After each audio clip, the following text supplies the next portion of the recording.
কি এক অদ্ভুত দৃশ্য আমরা এসে দেখতে পারছি। এখানকার যিনি এই জমির মালিক, আমরা বলে থাকি কৃষক, এক জমিতে তারা দুরকম চাষ করছে।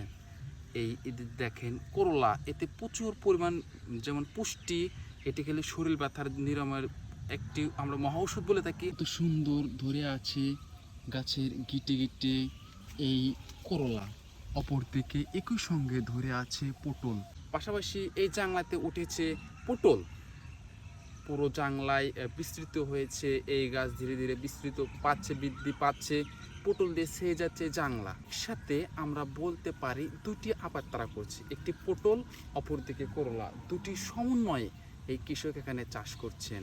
তাদের যে বুদ্ধির তুলনা হয় না, একটি জমিতে থেকে তারা দুরকম ফসল তারা পাচ্ছেন। এতে লাভবান হচ্ছে কৃষক, অর্থনৈতিক দিক থেকে লাভবান হচ্ছে কৃষক। কেননা তারা এই যে একটি আমরা বলতে পারি টেকনিক অথবা বুদ্ধি প্রয়োগের কারণে একটি টাল থেকে বা একটি জাংলা থেকে, একটি মাচা থেকে তারা দুরকম ফলন উৎপাদন করছে। একটি করলা, অপরদিকে আমরা বলছি যে প্রচুর বাংলাদেশের চাহিদা, তা হলো সেই সবজি আমরা বলে থাকি পটল, এর প্রচুর চাহিদা। কত সুন্দর ধরে আছে গাছের গিটে গিটে এই করলা, অপরদিকে একই সঙ্গে ধরে আছে পটল। এজন্য আমরা বলছি তারা লাভবান হচ্ছে একসাথে দুটি সবজি তারা চাষ করে।